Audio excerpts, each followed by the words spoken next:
మూడవ అధ్యాయం.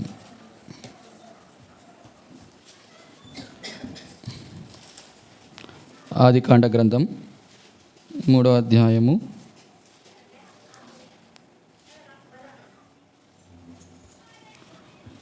9వ వచనం మనమందరం కలిసి చదువుకుందాం. ఆదికాండ గ్రంథం 3వ అధ్యాయము 9వ వచనం. దేవుడైన యెహోవా ఆదామును పిలిచి నీవు ఎక్కడ ఉన్నావో అనెను. దేవుడైన యెహోవా ఆదామును పిలిచి నీవు ఎక్కడ ఉన్నావు అనెను. ప్రార్థన చేసుకుందాం. పరిశుద్ధుడైన తండ్రి, నీ పరిశుద్ధ నామానికి స్తోత్రాలు. మరి కుమారు నీ పాదశానికి వస్తున్నాం. కొన్ని మాటలు మాకు దయచేసి కృపను అనుగ్రహించి ప్రభా మీరే మాట్లాడండి, మీ స్వరం వినిపించండి. దేవా ప్రభా ఈ స్వరానికి సమీపస్తులుగా చేయమని వేడుకుంటున్నాం. నా జీవితంలో కూడా ప్రభా నన్ను జ్ఞాపకం చేసుకున్నారు, ఏర్పరచుకున్నారు, సంతోషాన్ని ఇచ్చారు. స్వాస్థ్యముగా ప్రభా మీరు పిలుచుకున్నారు. అందరిని బట్టి స్తోత్రాలు.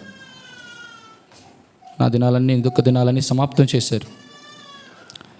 ఆయన ఎంత మిమ్మల్ని కొనియాడి ప్రశంసించి శ్లాఘించి కీర్తించిన మీరు నన్ను తీర్చలేను. నా ప్రాణ విమోచన క్రయదనం ఎంతో గొప్పది. అటువంటి నా ప్రాణాన్ని పాతాళం నుంచి విడుదల చేసి నాకు రక్షణ అనుగ్రహించారు. రక్షణ పాత్రను నీకు సమర్పిస్తున్నాను.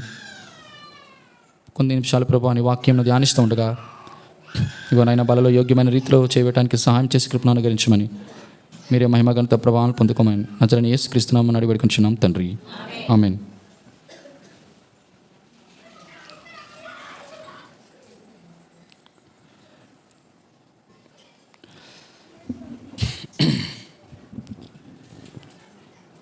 ఆదికాండ గ్రంథము 3వ అధ్యాయము ఈ 9వ వచనంలో కొన్ని విషయాలు మీతో ఈ బలలో పంచుకోవాలని, దీని ద్వారా యోగ్యమైన రీతిలో మనల్ని మనం సరి చేసుకొని బలలో పాల్గొనడానికి దేవుడు మనందరి కృప అనుగ్రహించునుగాక. దేవుడైన యెహోవా ఆదామును పిలిచి నువ్వు ఎక్కడ ఉన్నావు అనెను. దేవుడు మొదటి మానవుడితో మాట్లాడిన లేక ప్రశ్నించిన మొట్టమొదటి ప్రశ్న ఇదే బైబిల్లో. దేవుడైన యెహోవా ఆదామును పిలిచి నీవు ఎక్కడ ఉన్నావు అనెను. దేవుడు మానవుడికి ఒక ప్రశ్న వేయడంలో ఉన్న ముఖ్య ఉద్దేశం ఏమిటి అనంటే, ఇక్కడ ఆదాముకి దేవుడు ప్రశ్నించాల్సినటువంటి అవసరత ఎందుకు వచ్చింది? ఎవరిని ప్రశ్నిస్తాం? ఎందుకు ప్రశ్నించాలి? ఇంతకీ ఆదాము దేవునికి ఏమవుతాడు? ఆదాము దేవునికి ఏమవుతాడు? ఎక్కడ, ఎలాగా చెప్పండి. ఇందాకలా మీకు ఒక మాట చెప్పాను. ఒక వ్యక్తి కుమారుడు అవ్వాలంటే ఖచ్చితంగా కొనాలి. ఆదాముని దేవుడు కన్నాడా? కొన్నాడా?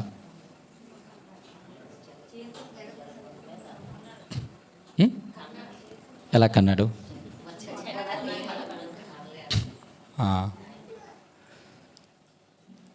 రండి, లూకాసు వార్త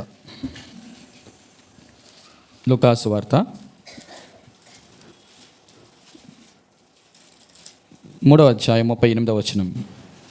లూకాసు వార్త 3వ అధ్యాయం 38వ వచనం. కేయినాను ఎనోషుకు, ఎనోషు షేతుకు, షేతు ఆదాముకు, ఆదాము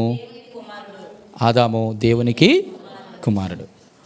ఆదాము దేవునికి కుమారుడు. ఎంత అద్భుతమైన మాట! అంటే దాని అర్థం ఏంటంటే, ఆదాము దేవునికి కుమారుడు అంటే ఇప్పుడు దేవుడు ఆదాముకి ఏమవుతున్నట్టు? తండ్రి అవుతున్నట్టు. తండ్రి ఇప్పుడు ఎవరిని ప్రశ్నిస్తున్నాడు? కుమారుని ప్రశ్నిస్తున్నాడు. అసలు తండ్రి కుమారుని ఎందుకు ప్రశ్నించాలి? తప్పు చేశాడు. మీ తెలివి తెల్లారినట్టు ఉండదు. కన్నాడు కాబట్టి కుమారుడు. అసలు ఎందుకు ప్రశ్నించాడు? అసలు తండ్రి ఒక కుమారుని ఎందుకు ప్రశ్నిస్తాడు?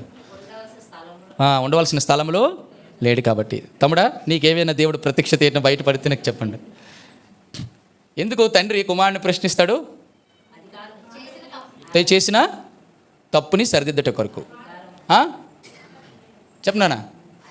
అధికారం చెల్లి చెప్తుంది. నాన్న, కుమారుడు తప్పు చేస్తే ఎందుకు ప్రశ్నిస్తావు చెప్పు. ఓలే నేను చెప్తాను. ఎందుకు ప్రశ్నిస్తాడంటే కుమారుడు అంటే ప్రేమించాడు కాబట్టి. ఏం తమ్ముడా? ఒక కుమారుడిని తండ్రి ఎప్పుడు ప్రశ్నిస్తాడంటే ముందు ప్రేమించాడు కాబట్టి ప్రశ్నిస్తాడు. ప్రేమించకపోతే ఆడు ఎంత తప్పు చేసినా వదిలేయండి అంటాడు. ఇక్కడికి దేవుని యొక్క కుమారుడుగా ఉన్నటువంటి ఆదాముని దేవుడు ప్రశ్నించడంలో ఉన్న ముఖ్యమైన ఉద్దేశం ఏంటంటే ఆయన ప్రేమించాడు.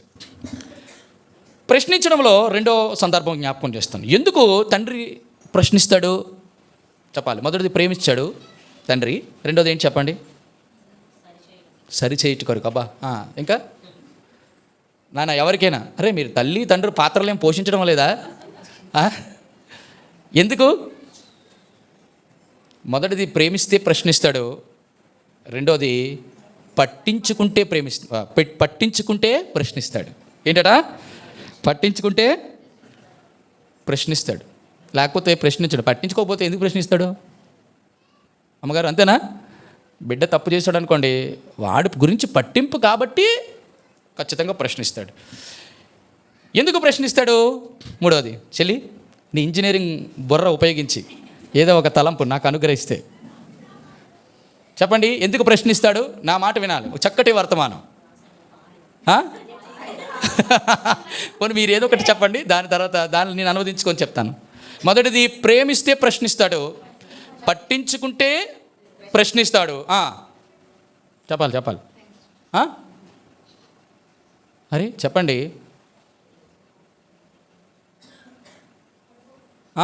పడిపోకుండా ప్రశ్నిస్తాడు. ఇంకా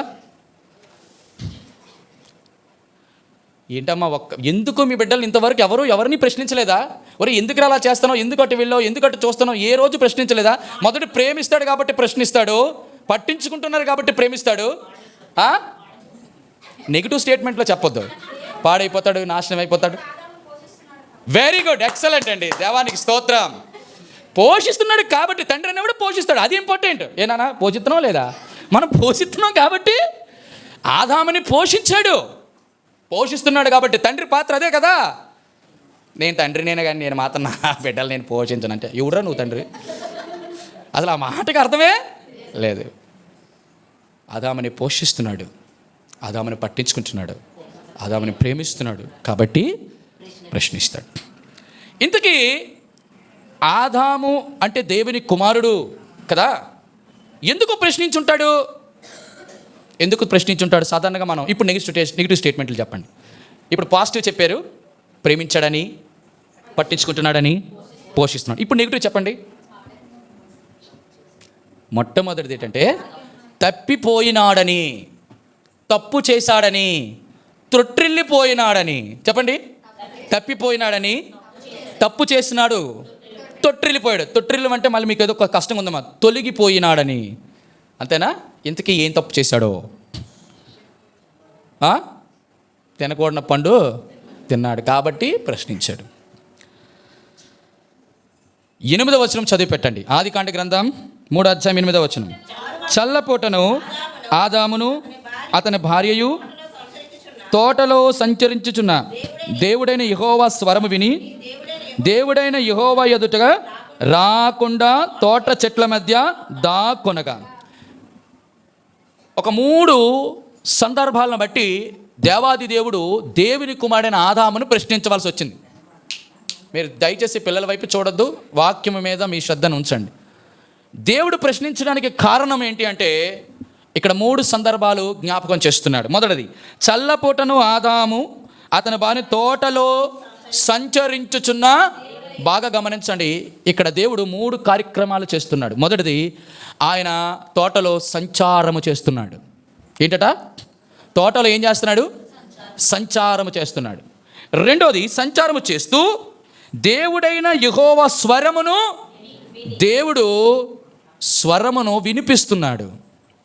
ఆయన మాట్లాడుతున్నాడు, ఆయన పలుకుతున్నాడు, ఆయన ఏదో చెప్పుతున్నాడు. మొదటి సంచరిస్తున్న దేవుడు దేవుడు స్వరమును వినిపిస్తున్న దేవుడు. మూడోది, దేవుడైన యెహోవా ఎదుటకు రాకుండా తోట చెట్ల మధ్య దాక్కునగా. మూడోది ఏంటంటే, ఆయన స్వరం వింటుండగా వారు దాక్కున్నారంటే దేవునికి సమీపముగా రాలేకపోతున్నారు. ఏంటట? సమీపముగా రాలేకపోతున్నాడు. దేవుడు సంచరిస్తున్నాడు, దేవుడు మాట్లాడుతున్నాడు, దేవుడు సమీపంగా వచ్చే కొద్దీ ఆ సమీపానికి వీరు రావడం లేదు. అందుకే తోట చెట్ల మధ్య ఉండున్నారు. ఈ మూడు కారణాలు ఈరోజు వర్తమానంలో చూడటానికి ప్రయత్నం చేస్తున్నాం. ఆదామా అప్పుడు అడిగాడు, నీవు ఎక్కడున్నావు? దేవుడు సంచరిస్తున్నప్పుడు ఆదాము ఎక్కడున్నాడు? దేవుడు మాట్లాడుతున్నప్పుడు, పిలుస్తున్నప్పుడు, తన స్వరాన్ని వినిపిస్తున్నప్పుడు ఆదాము ఎక్కడున్నావు? ఆదాముకి సమీపముగా దేవుడు వస్తున్నప్పుడు ఆదాము ఎక్కడ ఉన్నాడు? మూడు ప్రశ్నలు ఒకే ఒక మాటలో. అంటే దేవుని ఉద్దేశం ఏంటి అని అంటే, దేవుడు సంచరిస్తున్నప్పుడు దేవుని కుమారుడైన ఆదాము కూడా ఆయనతో పాటు సంచరించాలని దేవుని యొక్క ఇష్టం. దేవుడు స్వరం వినిపిస్తున్నప్పుడు ఆ స్వరము వినాలని దేవునికి ఇష్టం. దేవుడు ఆదాముకి సమీపంగా వస్తున్నప్పుడు ఆదాము కూడా దేవునికి సమీపంగా ఉండాలని దేవునికి ఇష్టం.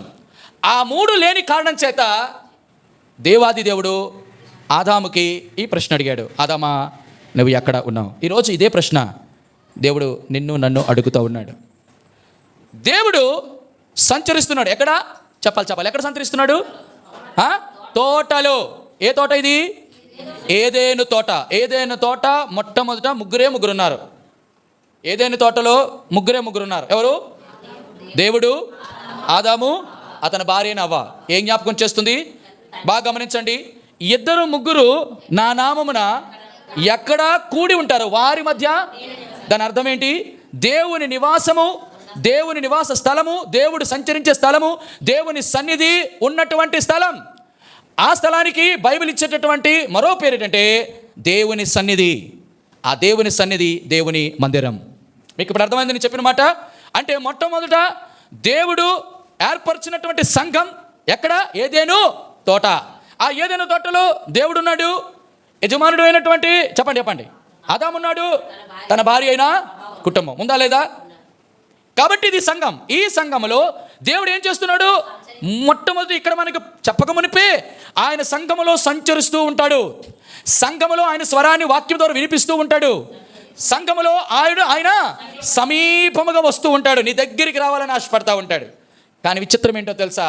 ఈ మూడు కూడా ఆదాములో లేని కారణం చేత ఇప్పుడు ఈ ప్రశ్న వేయాల్సి వచ్చింది. ఏమనంటే, ఆదామా నీవు ఎక్కడ?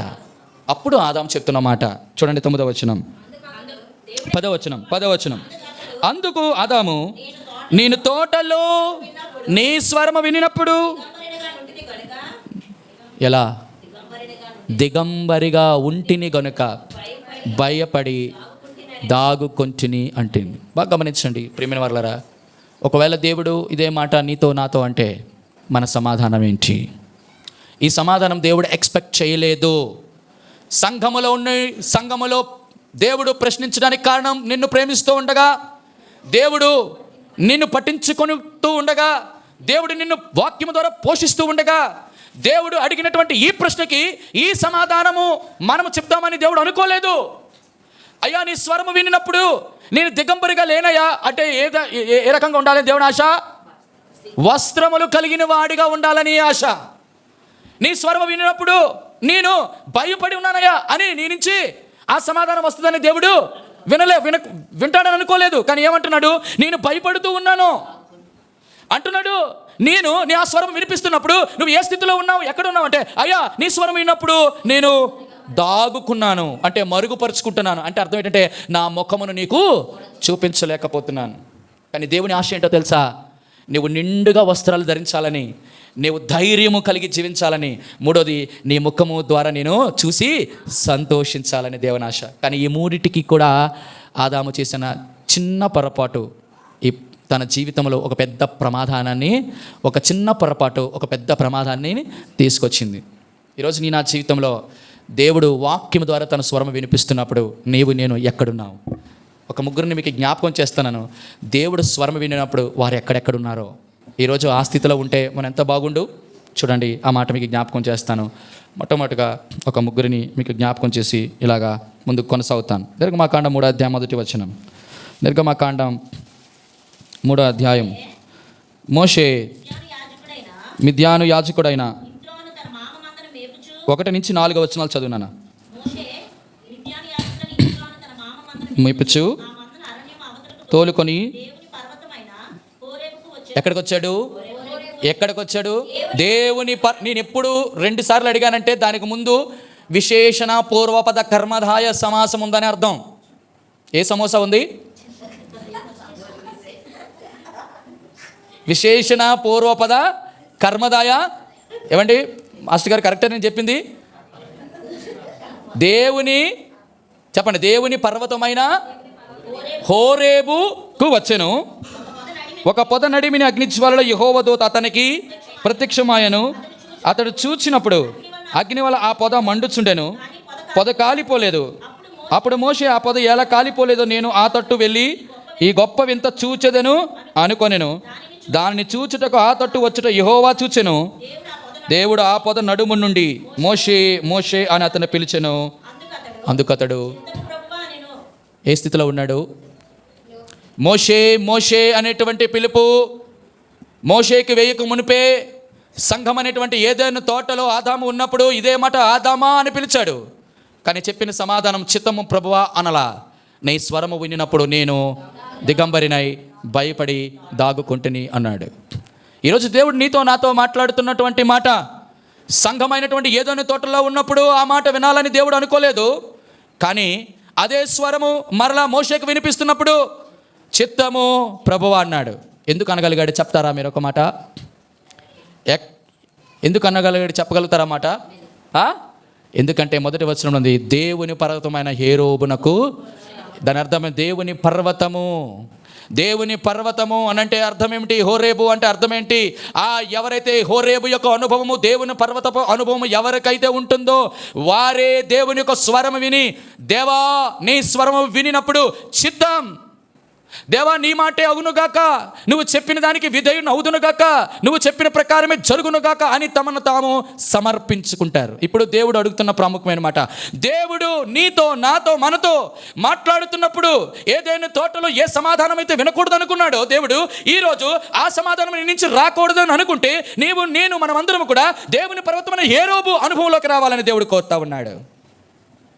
దేవుని పర్వతమైన హోరేబు, దేవుని పర్వతము ఏ జ్ఞాపకం చేస్తుంది? కీర్తనల గ్రంథం 15వ అధ్యాయం. కీర్తనల గ్రంథం 15వ అధ్యాయం 1వ వచనం. యెహోవా నీ గుడారములో అతిథిగా ఉండదగిన వాడెవడు? నీ పరిశుద్ధ పర్వతము మీద నివసింపదగిన వాడు ఎవరు? యెహెజ్కేలు గ్రంథం 28:14. యెహెజ్కేలు గ్రంథం 28వ అధ్యాయం 14వ వచనం. 28వ అధ్యాయం 14వ వచనం చెల్లి. అభిషేకము నొందిన కెరూబువై ఒక ఆశ్రయముగా ఉంటివి, అందుకే నేను నిన్ను నియమించితిని. దేవునికి ప్రతిష్ఠింపబడినటువంటి పర్వతము మీద నీవు ఉంటివి, కాళ్ళుచున్న రాళ్ల మధ్య నీవు సంచరించుచుంటివి. కీర్తనల గ్రంథం 22వ అధ్యాయం 24వ అధ్యాయం. కీర్తనల గ్రంథం 24:3వ వచనం. యెహోవా పర్వతమునకు ఎక్కదగిన వాడెవడు? ఆయన పరిశుద్ధ స్థలములో నివసింపదగిన వాడు ఎవడు? బాగా గమనించండి, 3 వచన భాగాలు మీకు చదివించినాను. ఇక్కడ దేవుని పర్వతమైన హోరేబునకు ఎవరు వచ్చారు? మోషే వచ్చాడు. ఆ మోషే వచ్చినటువంటి ఆ హోరేబు పర్వతములో నుండి ఆ పొద నడుమ దేవాది దేవుడు మాట్లాడుతున్నాడు, మోషే మోషే. అప్పుడు మోషే ఇచ్చిన సమాధానం చిత్తము ప్రభువా. ఇంతకీ దేవుని పర్వతము దగ్గరికి రావడానికి, ఆ హోరేబు యొక్క అనుభవం పొందడానికి ఇక్కడ అంటున్నాడు ఏమిటి దేవుని పర్వతం అంటే? కీర్తనల గ్రంథం 15వ అధ్యాయంలో చెప్పబడుతుంది దేవుని యొక్క పర్వతం అంట పరిశుద్ధ పర్వతం. యెహెజ్కేలు గ్రంథము 30:14 చదివాం, దేవునికి ప్రతిష్ఠింపబడిన పర్వతం. బాగా గమనిస్తున్నారా మీకు ఈ మాటలు? 3వది యెహోవా పర్వతమునకు ఎక్కదగిన వాడెవరు? ఆయన పరిశుద్ధ స్థలములలో. దాని అర్థం ఏమిటి అంటే దేవుని పర్వతం అంటే 2. మొదటిది పరిశుద్ధత, రెండోది ప్రతిష్ఠత. అంటే దాని అర్థం ఏంటి అంటే, ఆదామా నువ్వు ఎక్కడ ఉన్నావు అనేటువంటి ప్రశ్నలో నేను దిగంబరినై భయపడి నేను దాగడానికి కారణం ఏంటంటే, ఈ యొక్క అనుభవాన్ని ఆదాము ఏమైపోయాడు, కోల్పోయాడు. అంటే ఏ అనుభవాన్ని కోల్పోయాడు అంటే, దేవుని పర్వతమని హోరేబు అనుభవం మోషేకి ఏదైతే ఉందో ఆదాము ఏదైనా తోటలో కోల్పోయాడు. ఏంటి ఆ కోల్పోయిన అనుభవం అంటే, దేవుని పర్వతము అనగా దేవుడు ఉండే స్థలము, దేవుడు మాట్లాడే స్థలము, దేవుడు సంచరించే స్థలము, దేవుడు స్వరాన్ని వినిపించే స్థలము, దేవుడు చెప్పండి సంచరించి స్వరము వినిపించి సమీపముగా ఉన్నటువంటి ఆ స్థలాన్ని ఆదాము చేరిపోవటానికి కారణం ఏంటో తెలుసా? తన పరిశుద్ధతని కోల్పోయాడు, తన ప్రతిష్ఠతని కోల్పోయాడు. అర్థమైందని చెప్పిన మాట అర్థమైందా? ఇక్కడ మోషే హోరేబుకు వెళ్ళడానికి హోరేబు దగ్గరికి వస్తున్నాడు, పొద దగ్గరికి వస్తున్నాడు. మోషే ఏమన్నాడు చూడండి, 4వ వచనం నుంచి చదువుతారా? 5వ వచనం. అందుకు ఆయన దగ్గరకు రావద్దు, నీ పాదముల నుండి నీ చెప్పులు విడువము, నీవు నిలుచున్న స్థలము. రైట్, ఇప్పుడు అర్థమైంది నేను చెప్పిన మాట. ఏ పర్వతం మీదకైతే మోషే రావాలని ఆశపడుతున్నాడో, ఆశ అయితే ఉంది కానీ చేరుకోలేని కారణం ఏంటంటే తన పాదాలకు ఏమున్నాయి? బాగా గమనించారు అన్నమాట. నా జీవితంలో దేవుడు వేసేటువంటి ప్రశ్న ఈరోజు ఈ 2025 సంవత్సరంలో, చెల్లి తమ్ముడా, అబ్రహామా ఎక్కడున్నావు, ఇసాక్ ఎక్కడున్నావు, యాకోబు ఎక్కడున్నావు, సాల్మాన్ ఎక్కడున్నావు, బ్రదర్ ఎక్కడున్నావు, లాజర్ ఎక్కడున్నావు, జాషువా ఎక్కడున్నావు, మోషే ఎక్కడున్నావు అంటే, అయ్యా నీ పరిశుద్ధ పర్వతం, క్షమించండి, దేవుని పర్వతమైన హోరేబునలో నేనున్నాను, మాట్లాడడానికి సిద్ధం దేవుడు. మరి ఆయనకి సమీపంగా నువ్వు రావాలనుకుంటే మొట్టమొదట నీ చెప్పులు విడవాలి. దాని అర్థం ఏంటో తెలుసా? చెప్పులు అపవిత్రత, దేవునికి సమీపంగా వెళ్ళలేని పరిస్థితి. అదేంటంటే ఆ పరిశుద్ధ పర్వతానికి వెళ్ళాలంటే పరిశుద్ధత కలిగి ప్రతిష్ఠత కలిగి ఆ పర్వతానికి మనము చేరుకోవాలి. ఆ పర్వతం అంటే పర్వతం అని కాదు, పర్వతము అంటే బాగా గమనించండి, ఉన్నత అనుభవం అని అర్థం. ఆ ఉన్నతమైన అనుభవంలోనికి ఎవరు వెళ్ళగలుగుతారంటే పరిశుద్ధులు, ప్రతిష్ఠింపబడిన వారు. ఈరోజు దేవుడు అడుగుతున్న ప్రశ్న, గత 2024 సంవత్సరంలో దేవుని కొరకు నీవు ప్రతిష్ఠించుకున్న ఆ ప్రతిష్ఠత, దేవుని కొరకు కలిగి ఉన్న ఆ పరిశుద్ధత ఎలా ఉన్నాయని అడుగుతున్నాడు. నేను చెప్పింది అర్థమైందా చెల్లి? దేవుని కొరకు, దేవా నీ రక్తము చేత నన్ను పరిశుద్ధపరిచావు, నీ వాక్యము చేత నన్ను పరిశుద్ధపరుస్తూ ఉన్నావు, నీ ఆత్మను నాకు అనుగ్రహించి పరిశుద్ధత కొరకు నన్ను సిద్ధపరుస్తూ ఉన్నావు. అయితే ఆ 2024 సంవత్సరంలో నేను కోల్పోయిన పరిశుద్ధతని ఈ 2025 సంవత్సరంలో దేవుడు అడుగుతున్న మరలా ప్రశ్న ఏంటంటే, నీవు నన్ను సమీపించాలి, నీవు నాతో సంచరించాలి, నీవు నా స్వరం వినాలని అనుకుంటున్నావు, నేను నీకు వినిపించాలి, నీతో సంచరించాలి, నీకు సమీపంగా ఉండాలి అనుకుంటున్నావు. అయితే నీ పరిశుద్ధత విషయంలో నువ్వు ఎక్కడున్నావు? నేను చెప్పింది అర్థమైందన్నా? నీ పరిశుద్ధత విషయంలో ఎక్కడున్నావు? నేను చెప్పాను కదా, పరిశుద్ధత 3 యొక్క స్థానాలకి కేంద్రీకృతం. మొదటిది చూపు, 2 మాట, 3 హృదయం. అదే హృదయము అంటే, అందుకే గత ఆరాధనలో మీకు చెప్పాను, మరి మనం ఎలా అన్వయించాలి. ఎందుకంటే మీకు నూతన హృదయమును నూతన స్వభావం, హృదయం మారితే స్వభావం మారుతుంది, స్వభావం మారితే ప్రవర్తన మారిపోతుంది. ఈరోజు చెల్లి తమ్ముడా, దేవుడు నీకు ఇస్తున్న ప్రాముఖ్యమైన మాట ఏంటంటే, నువ్వు ఎక్కడున్నావు? గత దినాల్లో నువ్వు కోల్పోయినటువంటి పరిశుద్ధత దేవుడు తిరిగి నీకు సమకూర్చి 2025 సంవత్సరాలు ఇస్తున్నాడు.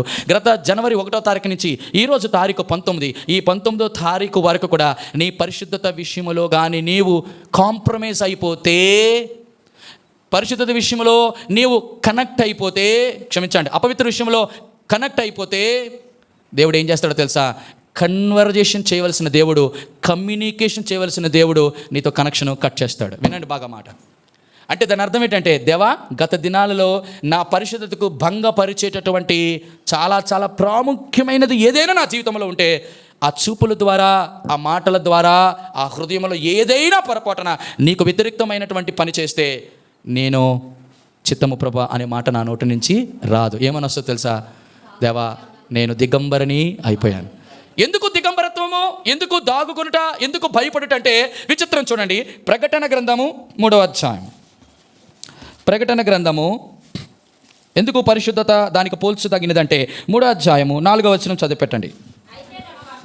అయితే తమ వస్త్రములను అపవిత్రపరుచుకొనని కొందరు సార్దీసులో నీ యొద్ద ఉన్నారు, వారు అర్హులు గనుక తెల్లని వస్త్రములు ధరించుకొని, చూడండి నాతో కూడా. అంటే ఏదైనా తోటలో దేవుడు సంచరించాలంటే ఏముండాలి?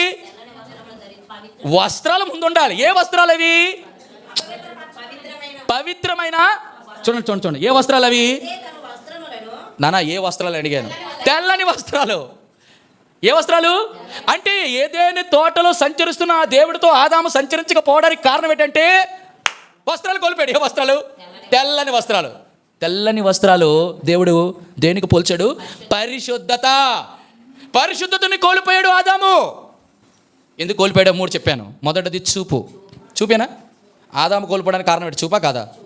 ఏ చూపు? ఆ పండుట చూపునకు రమ్యంగా ఉంటుంది. ప్రియ సహోదరుడా, సహోదరి, నేను చెప్తున్న మాట అంటే యవనస్తులారా మీరు బాగా గమనించండి. నీకు ఏదైతే నీ కంటికి అందంగా కనబడుతుందో అది ఎప్పుడైనా నీకు పెంటే తీసుకొస్తుంది. ఈరోజు నేను చెప్తాను, బాగా గమనించండి. నీ కంటికి ఏదైతే అందంగా కనబడుతుందో అది ఎప్పుడు కూడా, తమ్ముడా అవునా కాదా? మీరు చూపుకి ఏది రమ్యంగా ఉంటుందో ఖచ్చితంగా అది మనకి ప్రమాదమే. మొదటిది. 2 చూశారు. చూసిన తర్వాత ఏం చేశారు? నేను ఇందాక చెప్పాను. చూసిన తర్వాత ఏటట మాట? ఆదాము దేవుడు మాట విన్నాడా? తన భార్య అయినటువంటి అవ్వ మాట విన్నాడా? అరే చెప్పండి. నేను చూపని ఎందుకు అన్నాను? ఫస్ట్ ఆదాం అంటే ఆదాం ఏమైనా తీసుకొని తిన్నాడు? ఫస్ట్ కాదు. ఎవరు తిన్నాడు? తినిన తర్వాత ఇచ్చిన తర్వాత తప్పకుండా నోట్లు ఎట్టేస్తాడా? ముందు చూస్తాడా? ఎందుకు చూశాడు చెప్పండి? సగం తిన్నది కదా, ముందు సగం తిన్నది కదా. అసలు పొరపాటే అవదే. ఏంటి అవదే? అసలు చేయాల్సిన పని ఏంటి? చేయాల్సిన పని ఏంటి? ఓకే, నువ్వు ఏదో పండు ఇచ్చావు, ఏదో నాకు ఫ్రూట్ ఇచ్చావు, నన్ను అభిమానించావు, ఓకే సాటన్ వెరీ గుడ్, ఒక నిమిషం ఆగు, ఏమండి అని పిలాలి. ఎవరిని? వచ్చాడు. వచ్చిన తర్వాత అయ్యా నువ్వు నా యజమానుడు కదా, నా భర్త కదా, నువ్వు తిని పరిస్థితి ఏంటి? కరకమైన ముందు కొరికేసింది, ముందు తినేసింది. అందుకే అవ్వ తిండిపోతూ. పోనీ ఈ వ్యక్తి నిజంగా నేను అనుకుంటాను ఒక్కొక్కసారి భర్తలు అనేటువంటి వారు, ఏం తమ్ముడా భర్తలు అనేటువంటి వారు, పోన్లే నా భార్యే కదా తిన్నాదని కాంప్రమైజ్ అయ్యాడు. ఏటయ్యాడు? కాంప్రమైజ్ అయ్యి, ఏం తమ్ముడా నా భార్యే కదా పోనీ ఎవరు తిన్నారు అని చెప్పేసి కొరికిన తర్వాత ఇంతకీ పండు తేడాగా ఉంది, ఇంతకీ ఏ పండు ఇది అని అడగాల లేదా? ఇన్ని పళ్ళు తింటున్నావు రోజును, నీకు ఏ పండు ఏదో తెలీదా?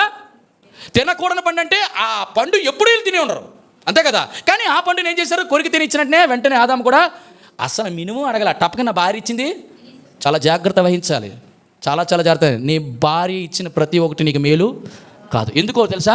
ఇచ్చినవన్నీ మేలే, కానీ దేవుడు ఏదైతే వద్దంటాడో అది పర్వాలేదు తిను అంటే నేను తిన్ను. ఎందుకు? నా దేవుడు చెప్పిన మాట నేను వహిస్తాను అనలా. ఏంటన్నాడు? అవా ఈ ప్రపంచంలో నాకు నువ్వు నీకు మన ఇద్దరము ప్రేమ పక్షులము, చిలక గోరికి ఎప్పుడు కలిసి ఉండవు, అందుకే మీరు చెప్తారని అడిగాను. ఆ రెండు కూడా చక్కగా అంటే ఇక్కడ అర్థం ఏంటంటే ఆదాము దేవుని మాట కంటే తన భార్య మాట ఎక్కువ విన్నాడు. చూసిన తర్వాత కనీసం అయ్యో ఏంటి ఎలాగుంది అని అడగల. రెండోది ఇచ్చినట్టునే చెప్పండి నోటికి చాలా జాగ్రత్త, పెదాల నుంచి కనీసం ఒక మాట కూడా రాలేదు ఎక్కడిది ఏంటి ఎలా జరిగిందని. మూడోది ఏమైందో తెలుసా? తినిన తర్వాత తన జీవితమే మారిపోయింది. సహోదరుడా సహోదరి, దేవాది దేవుడు మాట్లాడుతున్న మాటలు, అయ్యా నేను దిగంబర అయిపోవడానికి కారణం ఏంటంటే తెలుసా? నా యొక్క పరిశుద్ధమైన వస్త్రమైన తెల్లని వస్త్రాన్ని నేను కోల్పోవడానికి కారణం ఏంటో తెలుసా ప్రభా? ఈరోజు నా భార్య మాత్రమే కాదు, నేను అనేకమైన వ్యక్తులు అనేకమైన మాటలు నేను విన్నాను నీకంటే. ఈరోజు నీ జీవితంలో, నా జీవితంలో, అందరి జీవితంలో కొన్ని సమస్యలు నీకు వెంట వస్తున్నాయి, నేను భ్రమపరుస్తున్నాయి, నీ దగ్గరికి వస్తున్నాయి, నీకు సమీపిస్తున్నాయి, నీ చుట్టూ సంచారం చేస్తాయి. ఆ సమస్యలు బట్టి నువ్వు అనుకుంటుంటావు ఒక్కొక్కసారి నిజంగా దేవుడు ఉన్నాడా? ఇంతమంది ఇన్నిసార్లు దేవుని మందిరికి వెళ్తున్నాను, ప్రార్థిస్తున్నాను, గోజాడుతున్నాను, కన్నీరు కాలుస్తున్నాను, కానీ నా సమస్యల విషయంలో నాకు విడుదల రాదేంటి? ఈ చీకటి బంధకాలు తొలగించబడవేంటి? నా సమస్యల నుంచి నాకు సమాధానం రాదని అనుకుంటున్నావేమో. బాగా గమనించండి, ఇక్కడ దేవుడు అంటున్న ప్రాముఖ్యమైన మాట, ఆ సమస్యలన్నీ ఉన్నప్పుడు మొట్టమొదట నీ ఆలోచన ఏంటంటే, నువ్వు చూస్తున్నావు ఆ పరిస్థితిని బట్టి, అయ్యో ఇంత చేసినప్పుడు కూడా నా దేవుడు ఏమైపోయాడు అనేటువంటి అనేకమైన ఆలోచనలు దోబూచులాడితే దేవుడు ఇస్తున్నటువంటి ఒక అద్భుతమైన సమాధానం ఏంటో తెలుసా? నువ్వు ఏది ఇచ్చినా ఏది కాకపోయినా దేవుడు నాకు ఇచ్చినటువంటి ఈ పరిశుద్ధతను వస్త్రమును పోగొట్టుకోవడానికి, అపవిత్రం అయిపోవడానికి కారణం ఏమిటి అంటే దేవుడు చెప్పినటువంటి మాట మీద విశ్వాసం లేకపోవడమే. ఈరోజు 1వ తారీఖున వాగ్దానాలు తీసుకున్నాం, అనేకమైన వాగ్దానాలు దేవుడు ఇస్తూ వచ్చాడు. బైబిల్లో వందల కొద్ది వాగ్దానాలు ఉన్నాయి. ఆ వాగ్దానాలు మొట్టమొదటి విశ్వసించకుండా మొదటిది అవిశ్వాసంలోకి వెళ్ళినటువంటి ఆదాము. రెండోది ఏంటి తెలుసా? ఆ విశ్వాసము ఎప్పుడైతే లేదో ఆ మాటికి విధేయత చూపించకపోవడం కారణం చేత తన జీవితంలో అపవిత్రత చోటు చేసుకో కారణం చేత తనకున్నటువంటి వస్త్రము, వెలుగు వస్త్రం, తనకున్నటువంటి మహిమ వస్త్రం మొత్తం ఏం చేశాడు? కోల్పోయాడు. అందుకే ఈ పరిశుద్ధ పర్వతమునకి చేరుకోలేని వ్యక్తి, హోరేబు అనుభవం రాని వ్యక్తి చెప్పలేని మాట ఏంటో, చిత్తం ప్రభువా అనే మాటకి బదులు దిగంబరినై ఉన్నాను ప్రభు అని అంటున్నాడు. ఈరోజు మనమందరం వస్త్రాలు కలిగిన వారముగా ఉన్నామా? దిగంబరులుగా ఉన్నామా? ఏ వస్త్రం అయ్యా? పరిశుద్ధత అనే వస్త్రాన్ని నేను ఇంకా కోల్పోలేదు ప్రభువా. నా చూపు, నా మాట, నా ప్రవర్తన ద్వారా నేను కోల్పోయిన వస్త్రాన్ని తిరిగి మరలా సమకూర్చావు. ఇగో బల్ల దగ్గరికి వస్తున్నాను. ఒకవేళ ఆ పరిస్థితులు బట్టి నేను వస్త్రాన్ని కోల్పోతే, ఆయన సంచారం చేస్తున్నప్పుడు అంటాడు, ఒకవేళ నీ వస్త్రాన్ని కోల్పోయావా? దేవుడు ఇస్తున్న మరొక అవకాశం ఏంటో తెలుసా? ప్రకటన గ్రంథం 3వ అధ్యాయం, ప్రకటన గ్రంథం 3వ అధ్యాయము 18వ వచనం. తెల్లని వస్త్రం కోల్పోతే, పరిశుద్ధత వస్త్రం కోల్పోతే, నీవు ధనవృద్ధి చేసుకున్నట్లు అగ్నిలో పుటము వేయబడిన బంగారమును, అండర్లైన్ చేసుకోండి, నీ దిశ మొల సిగ్గు కనబడుకున్నట్లు ధరించుకున్నట్టుకు తెల్లని వస్త్రములను, నీ దృష్టి కలుగును, నీ కన్నులకు కాటుకను నా యొద్ద కొనమని నీకు. అంటే దాని అర్థం ఏంటి? ఈరోజు దేవుడు నీతో నాతో మాట్లాడుతున్న ప్రాముఖ్యమైన మాట ఏంటో తెలుసా? ఒకవేళ తెల్లని వస్త్రాన్ని కోల్పోయావేమో. గత జనవరి నుంచి ఈ 19 తారీఖులో దేవుడు నీకు ఇచ్చినటువంటి ఆ తెల్లని వస్త్రం అనగా పరిశుద్ధ వస్త్రాన్ని, పవిత్రమైన వస్త్రాన్ని కోల్పోతే అంటున్నాడు, నా దగ్గర మరలా ఉంది. ఏంటి? చెప్పాలి. తెల్లని వస్త్రమును నా దగ్గర ఉంది, నువ్వు కొనుక్కో అని బుద్ధి చెప్తున్నాడట. ఇప్పుడు అంటున్నాడు, మరి కొనుక్కోవడం అంటే ఏముండాలా? క్రైమ్ చెల్లించాలా లేదా? కొనుక్కోవాలని డబ్బులు ఉండాలా లేదా? ఏమిటి ఆ క్రైమ్? ఈ ప్రపంచంలో మానవుడు కొనుక్కోవడానికి దేవుడిచ్చినట్టు గొప్ప క్రైమ్ ఏంటో చెప్తారా? నీ పరిశుద్ధను కాపాడుకోలేకపోయినడానికి తిరిగి సంపాదించుకోవడం క్రైమ్ ఏం చేయాలో చెప్తారా? కన్నీరు. ఈ ప్రపంచంలో అంతకు మించినటువంటి గొప్ప క్రయము, గొప్ప విలువైనది ఈ ప్రపంచంలో దేవుడిని ఆకర్షించింది. తిరిగి సంపాదించుకోవాల్సింది విలువైనది ఏదంటే నీ దేవుడు నీలో నాలో పెట్టింది కన్నీరు. ఈరోజు దేవుడి దగ్గర అడుగుతాం, పల్ల దగ్గరికి వచ్చిన తర్వాత, దేవా నా వస్త్రాన్ని దిగంబరిగా ఉండకూడదయా. ఎందుకో తెలుసా? నేను నీ ఎదుట ఎలా సంచరించాలి? వస్త్రము కలిగిన వాడుగా, పరిశుద్ధత కలిగిన వాడుగా నేను రావాలనుకుంటున్నాను. దయచేసి ప్రభువా, తిరిగి ఆ వస్త్రాన్ని సంపాదించుకోవడానికి నీ కృప అనుగ్రహించు. నిజంగా మళ్ళీ దేవుని పర్వతమైన హోరేబు అనుభవంలోనికి మరలా తీసుకొని వచ్చి ప్రభువా దిగంబరిగా భయపడుతూ నా ముఖం చూపించుకోలేని వాడుగా, ఈ మాటకు బదులుగా తండ్రి చిత్తము ప్రభువా అని మనం చెప్పేవారుగా దేవుడు చేస్తాడు. మీకు అర్థమైందని చెప్పిన మాట. ఈరోజు దేవుని బల్ల దగ్గరికి వస్తున్నాం. మనం కన్నీరు కార్చి, దేవా నా పరిశుద్ధత విషయంలో నేను కాంప్రమైజ్ అవ్వకూడదయ్యా. నువ్వు ఎక్కడున్నావు అనేటువంటి సమాధానానికి, ఇగా ప్రభా చిత్తం ప్రభా అనేటువంటి ఆ సమీపముగా నువ్వు సంచరిస్తూ నీ స్వరం వింటూ ప్రభా నేను ఉండాలనేటువంటి ఆధ్యాత్మికమైన అనుభవంలోనికి మనమందరం వచ్చుదుముగాక.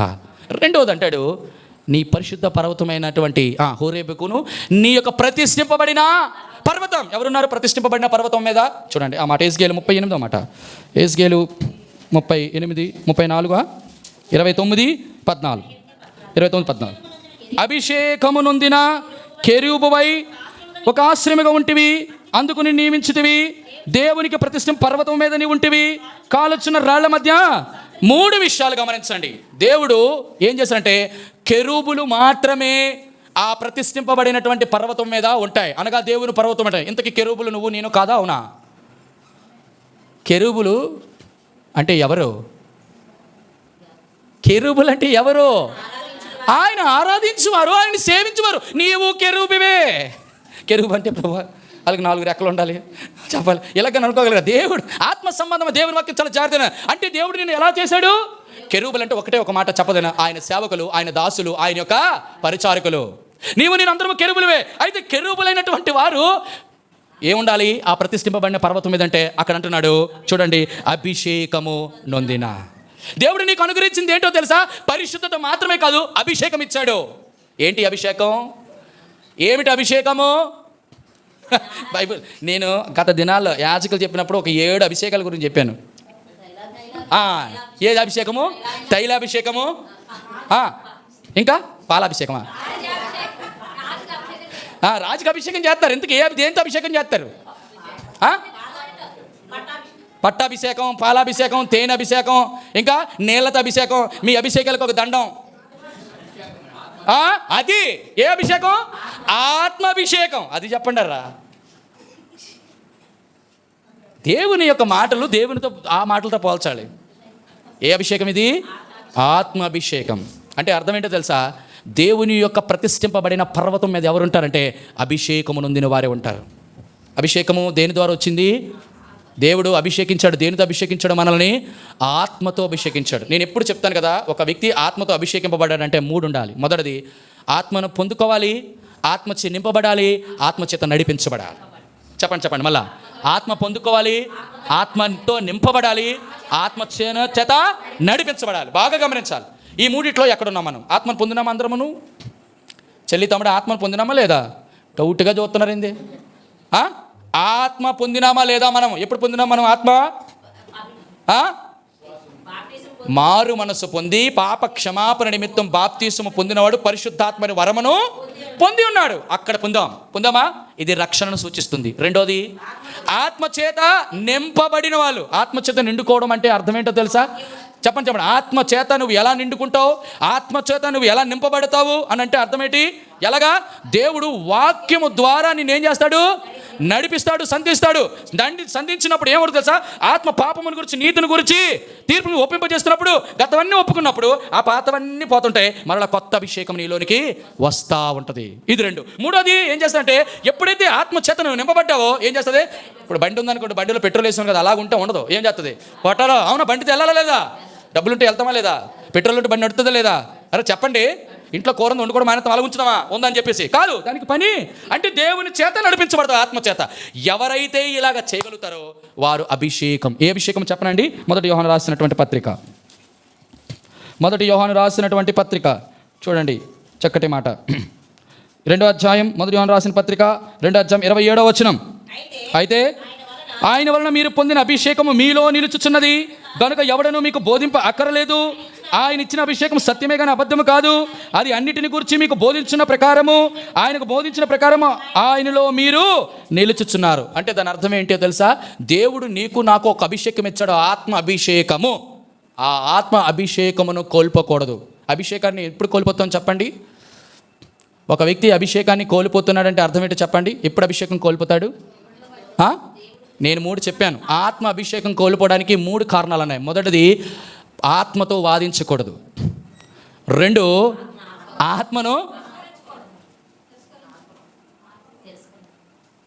ఆత్మను దుఃఖపరచకుడి. 3వది ఏంటి? ఆర్పకుడి. అంతే. ఈరోజు మన జీవితాల్లో దేవుడు ఏదైనా చెప్పిన మాటకి మనము విధేయత చూపిస్తున్నామంటారా? 2, మన దేవుని ఆత్మను దుఃఖపరుస్తున్నామా, సంతోషపరుస్తున్నామా? 3, దేవుని ఆత్మను వెలిగించుతున్నారంటే అభిషేకం ఉందని, ఆరిపోయిందంటే ఆర్పిస్తారని. అంటే దాని అర్థం ఏంటంటే, ఈరోజు దేవుడు నీతో నాతో మాట్లాడుతున్న ప్రాముఖ్యమైన మాట, ఆదామా నువ్వు ఎక్కడున్నావంటే, దేవా ప్రతిష్ఠింపబడినటువంటి పర్వతమని హోరేబు అనుభవంలో నేను ఉండునట్లు, దేవా గత దినాల్లో నా పరిశుద్ధతను నేను కోల్పోయాను, నా ప్రతిష్టతను నేను కోల్పోయాను. అనగా అభిషేకమును కోల్పోతే నాయన నేను సమీపించకపోతే నువ్వు అడిగిన ప్రశ్న దగ్గర నాకు సమాధానం లేదు. ఇక నుంచైనా ఆ పరిశుద్ధ పర్వతమైనటువంటి నీ దేవుని పర్వతం హోరేబు అనుభవం నా జీవితంలో ఉంచాయా. పరిశుద్ధత కలిగి బ్రతకడానికి సహాయం ఇచ్చాయి ప్రభా. నా పరిశుద్ధంలోని అనేకసార్లు బలహీనుడిని అయిపోతున్నాను, బలపరిచి నన్ను ఆదుకొని తిరిగి ప్రభా నువ్వు ఇచ్చినటువంటి మాట, అయ్యా జాషువా నువ్వు ఎక్కడున్నావు, లాజర్ నువ్వు ఎక్కడున్నావు, అమ్మా మరియమ్మ నువ్వు ఎక్కడున్నావు అంటే, దేవా చిత్తం ఇగో నేను ఎక్కడున్నాను? పరిశుద్ధతలోను. ఎక్కడున్నాను? ప్రతిష్ఠితలో ఉంటుంటే, పరిశుద్ధతలో ఉంటే నువ్వేమంటావో తెలుసా? చిత్తం ప్రభు అంటావు. అంతేగాని దిగంబరగా ఉండవు. ఎందుకో తెలుసా? తెల్లని వస్త్రము పరిశుద్ధతని జ్ఞాపకం చేస్తుంది. ఒకవేళ లేకపోతే కొనుక్కుందాం. దేని ద్వారా? కన్నీటి ద్వారా. దేవుని బాల దగ్గర సమీపిద్దాం. మనం వెళ్దాం. ఎక్కడికి వచ్చాడు? మోషే దగ్గరికి వచ్చాడు. దేవుడు మాట్లాడాడు. హోరేబు పర్వతం దగ్గర ఉన్నాడు. 2వ అనుభవం చూస్తాం. సమయం అయిపోతుంది. ఈ ఒక్క మాట చెప్పి నేను ముగిస్తాను. ఒక్క మాట సింపుల్గా చెప్పి నేను ముగిస్తాను. సమూయేలు గ్రంథం 3వ అధ్యాయం 1వ వచనం. బాలుడైన సమూయేలు ఏలి యొద్ద పరిచర్య చేయుచుండెను. ఆ దినములలో యెహోవాకు ప్రత్యక్ష మగుట అరుదు. అసలు దేవుడే ప్రత్యక్షత కావడానికి అసలు ఆస్కారం లేనటువంటి సమయంలో, ఆ కాలమందు ఏలీ కన్నులు మందమ దృష్టి గలవైనందున అతడు చూడలేక తన స్థలమందు పండుకొని ఉన్నాడు. అండర్లైన్ చేయండి. దీపము ఆరిపోక మునుపు సమూయేలు దేవుని మందసమునున్న యెహోవా మందిరములో పండుకొని ఉండగా యెహోవా సమూయేలును పిలిచెను. అతడు చిత్తమండి నేను ఉన్నానని చెప్పి. దేవాది దేవుడు ఎక్కడికి వస్తున్నాడు? ఎక్కడికి వస్తున్నాడు? వినాలి మాట.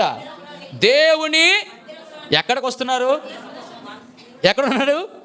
దేవుని మందసం ఎక్కడుంటే దేవుడు అక్కడి నుంచి మాట్లాడతాడు.